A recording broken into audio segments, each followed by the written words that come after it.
Hey everybody, it's the Board Game Blogger. Today I'm here to review 1775, put up by Academy Games. This is a game on the American Revolution that uses the same system from 1812, the invasion of Canada.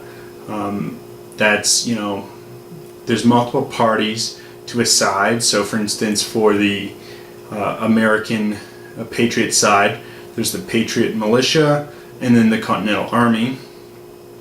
Opposing side is the Loyalist Militia and then the British Regulars, and sort of uses unique movement system and attack system that's in that game. Now for 1812, I said, there's a few issues with it. It was a fun game, but I didn't believe it was balanced. Here I think the designer and the publisher have really listened to criticism and really improved the game. This is just such a wonderful game. They get everything right. The game is balanced. They've added sort of a new muster system, control of the colonies, that's really interesting, really opens up decision making. They just listened in every aspect. Previous game didn't have a player aid. Now they've got a really wonderful player aid. It's not as the best player aid I've ever seen, but it's moving in the right direction with the developer. They've listed the different factions, how many die they attack with, their statistics. I wish if they, instead of having this massive planning map, which you can just see looking at the board, and there's no hidden setup, so you don't really need this planning map. They could have had what the different die symbols mean, clearer on here, but they have really good sequence of play, how the game plays out: a reinforcement phase, movement phase, battle phase, card draw phase. Very clear. I think well done. Could have added a few more things, but this is a wonderful player aid. And the cards, the event cards, they've improved. I think Academy Games is one of the few companies that faithfully puts flavor text on their cards. If you've seen a lot of my reviews, I love flavor text on cards. And Academy Games hasn't failed us here. They've got wonderful flavor text. But the big improvement, as opposed to 1812, is now they clearly say when you're supposed to play the card. There were certain cards in 1812 that you weren't sure when you were supposed to play this card. I'm thinking of William Henry Harrison, those type of cards. Here it's clear. So the event is Warden of the North. It adds 6 Hessians into Nova Scotia, and here you play it in the reinforcement phase. It's very clear now when you play it how it's going to activate. They've listened to criticism and they've improved dramatically. The rule book, it's clear. As you can see, it's got the wonderful art that's on the cover, and the artwork on the cards is top-notch. Rulebook, things are well explained. It's got my big issue with most rulebooks is there's no real index or table of contents. This is what they call an index, and it just lists 4 things: the game setup, the rules, the scenario, and then the history. No true index, not even a real table of contents. So that's one facet where they haven't improved, but for the gameplay itself, it's really improved. The rule book is good. It's nice color. Generally, there's some good explanations. I had an initial question with placing the additional units. It's not totally clear on first read. Some people on the Geek were posting questions about it. Would have been helpful had they put an example, but most things here, when they have a rule, they have an example, which is very helpful for understanding. There's some card clarifications on a few event cards if it wasn't clear from the text. I like that. And there's multiple scenarios. There's the main campaign scenario. There's kind of a learning scenario, which I haven't played, so I don't know if it's a decent learning scenario. Just kind of jump straight into the main game. And then what they have is a unique Siege of Quebec scenario, which is really nice because some of the cards are more unique. So, regular campaign game, there's a British regular card for Benedict Arnold dealing with his treason. You take that out for the Siege of Quebec, and the Continental Army gets Benedict Arnold's card, which has some different effects, which is really nice. I think the fact they've included, this additional scenario with different cards, really neat. It adds to the replay value here. The replay value is already excellent. Just got really neat decisions every turn. I think this is almost my game of the year. I know it's when this is going up, we're in kind of mid-August, but that's how good this game is. It's not a historically, totally faithful game. This isn't, your hex and counter, 10-hour war game where you're really trying to simulate a game. The war. Here, this is, a lot of the stuff's more abstracted, but it's such a good game. I think what makes a good game is having interesting decisions to make every turn. And this game does it. They balance the game. I've found that the Patriots win about as equally as the Loyalists, and it's tied about as equal. And that's the mark of a well-balanced game, which 1812 was not. And how they solved it, one of the issues with 1812 is you had 5 kind of factions. So you could have the British going 3 times as opposed to the Americans twice. That was too much movement, too powerful. Here, you just have, the main 4 factions. Now you can get in additional units. The British can control Hessians, the Americans can control French units, but they're not moved. They don't have an independent move marker, which was what was unbalancing 1812. Here, it's solved. You've got equal movement, and I think this game's balanced. They have a really neat colony system. It's just a lot of fun. One thing I think they tried to do is they had this kind of noble, valiant experiment with an insert. They got this kind of unique insert where there's a spot for the dice, for the cubes. You were to put all these cubes, just have them rest in here, and then the cards would lay down on top, and it would work if this is how you take your box and then you store it on your shelf like this and you put it right back. But that's not how I think most people use their games. I generally store my games like this on the shelf. Everything kind of falls forward. You have movement in the car. I'm throwing my games in the car often. It's getting jostled about. And so the insert does not work. It doesn't work as it's intended to do unless, simply you take out the game and then you put it back on your shelf like this. Then it works. Then it's a nice insert. But I would have preferred an insert where there was a spot for just dedicated to all the cards that fit securely, so you don't have them flying about. Because this, you jostle this, and the cubes are coming out, the dice are coming out, and the cards are coming out. So the way I pack mine is, I put all the cubes in baggies, the dice, and then I put the cards on top of the board. And that's not ideal. It would have been nicer to have an insert that kept everything in. But generally, this is a fantastic game. Every time I've played this, it's been a ton of fun. It's been a tight, close game the whole way. Always interesting. It's a lot of fun, a lot of laughter. There is a ton of luck in this game because it's dice based on whether or not you're hitting.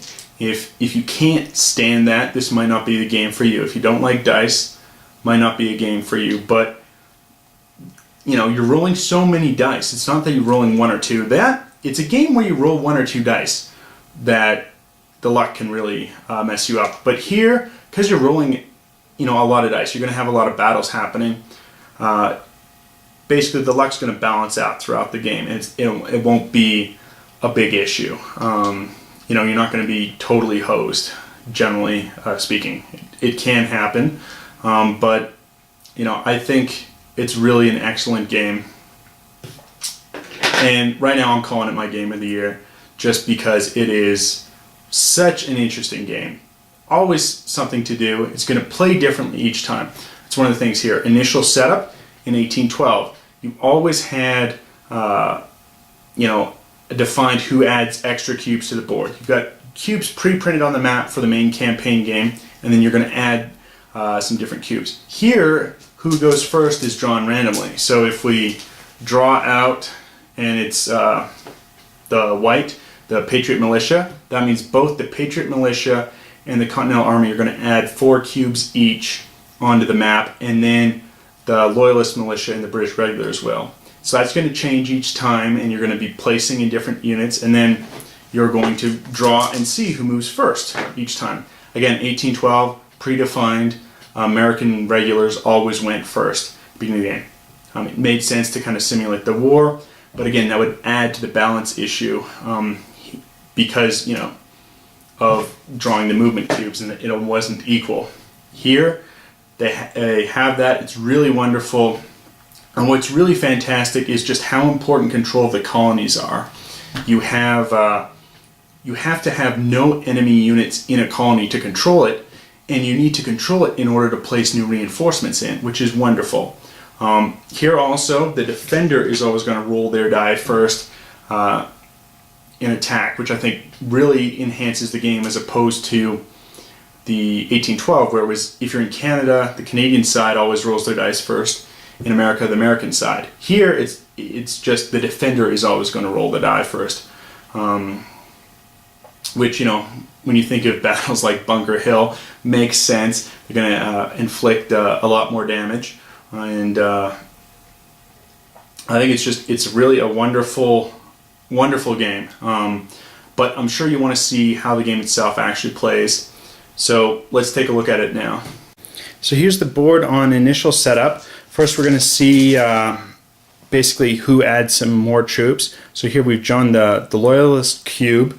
So we're going to add 4 additional yellow Loyalist cubes, 4 additional red Regulars cubes, and then the American side will add 4 of each for their 2 factions. So I'll just do that now off camera.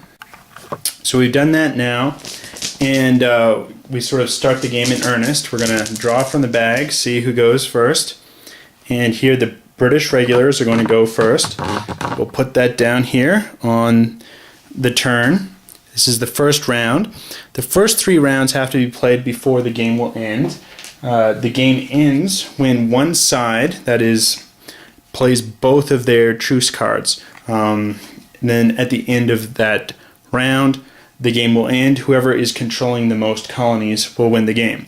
To control the colony, you have to have all the units in a colony. So for instance here, the British are controlling Delaware. It's only one region, and they're controlling it. Whereas, say, Maryland here is not controlled by anyone, even though there's more units and more regions that are American. There is still this one British Loyalist marker in this region. Therefore, the American player doesn't have control of Maryland. So first thing that happens on the British player's turn is we're going to enter the reinforcement phase. So the British player will take 4 cubes, 4, and now they can only place them in cities in colonies that they control.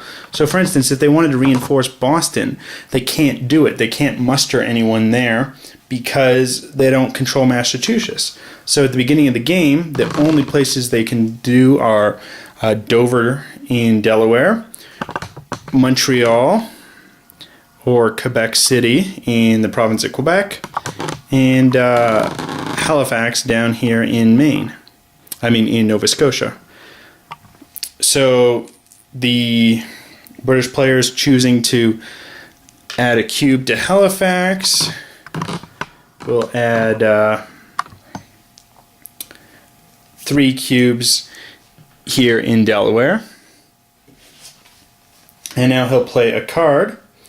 He's going to play this card. So will be 2 armies, 3 spaces. So he doesn't have to actually move that full amount, but that's what he's going to do. So he's going to move he will move, and he has to have at least one British regular there. So for instance, he couldn't move this loyalist army because there's no units there. But here, the natives are kind of neutral, and they're going to join with whoever enters them first, and convinces them to join. So that's a really neat mechanic, I think, with the natives. So with the British going first, it's a big advantage to try and gain control of the natives, so they're going to move. And so here they'll move one army, 1, 2, and a second army, 1, 2, not using the full movement, but now they've convinced these natives to join up with them. So they've got a pretty powerful native contingent in upstate New York. That would be their turn. They'll then draw another card. It'll go into their hand secretly. You're going to have always a hand size of 3 cards to choose from. If at any time you have 3 events, you need to discard and reshuffle. As you notice also here, there's this kind of fleur-de-lis in the upper right-hand corner. That denotes that it's used in the Quebec scenario. So it's kind of a quick way to tell if a card is used in the Quebec scenario. For instance, Joseph Brant, not used in the Quebec scenario.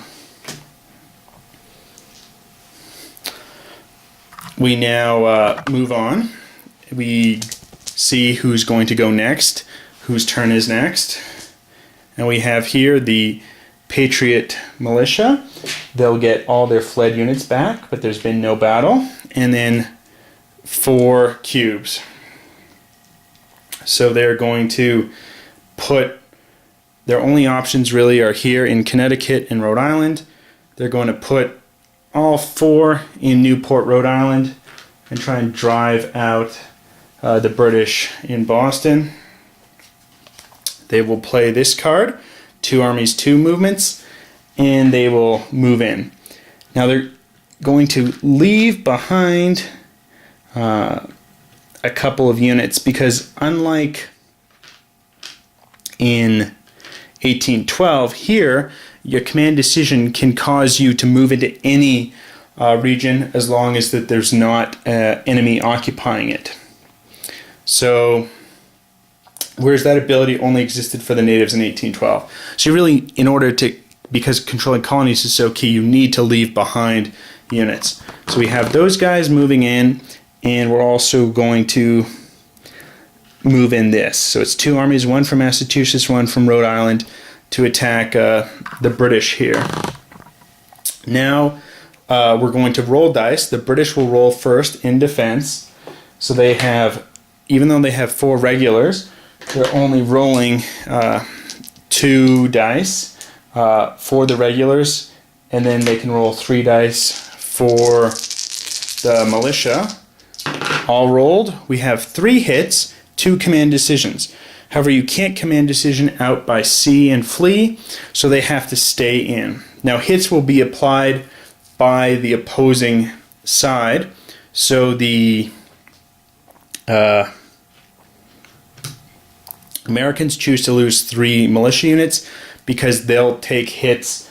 They don't hit quite as well as the British regulars, and that is shown here on the player aid, so you can quickly tell who hits at what ability. Here, Patriot Militia doesn't hit as well as the Continental Army, and they flee easier.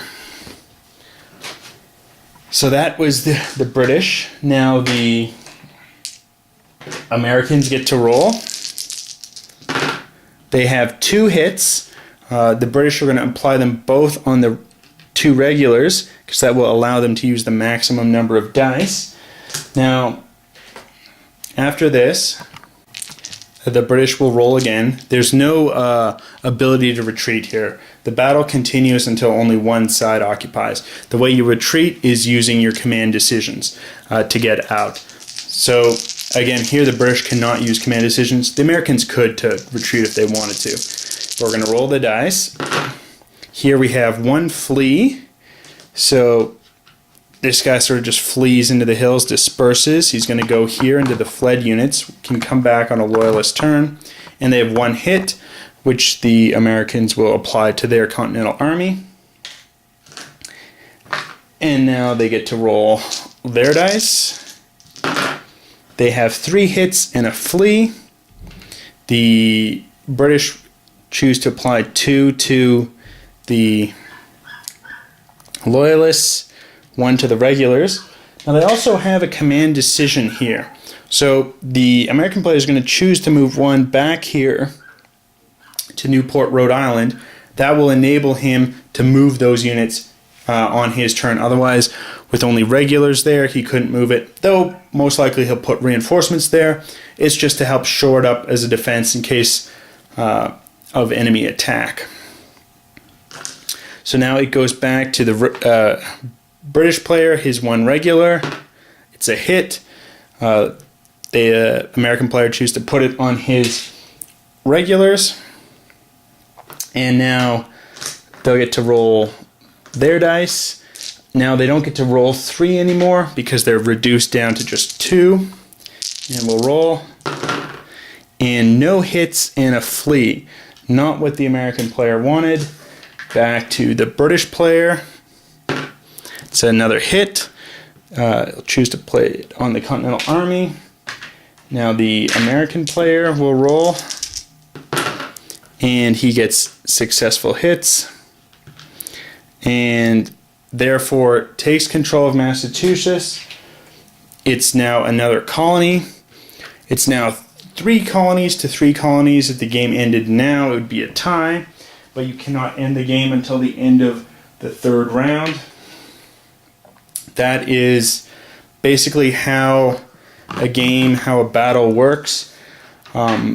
It's always interesting on where you're going to attack.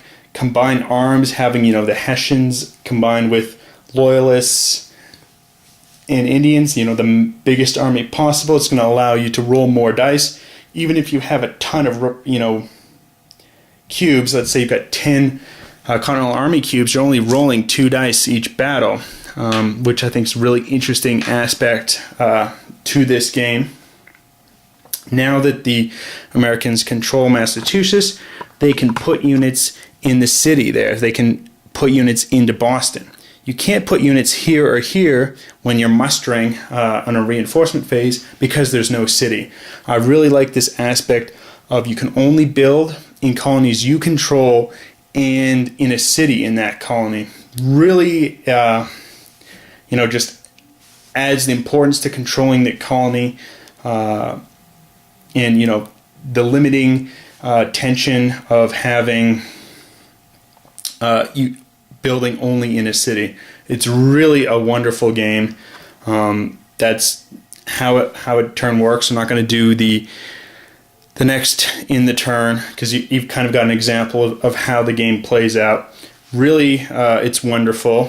One of my issues, I think, with the game is, at the time, Maine wasn't a separate, colony from Massachusetts. It was, part of the Massachusetts Bay Colony. And it just seems odd. I mean, I understand why they've done it for gameplay purposes because of how they're using the colony system. But, even to just call it Maine and have it different, it just sometimes strikes the wrong chord. Other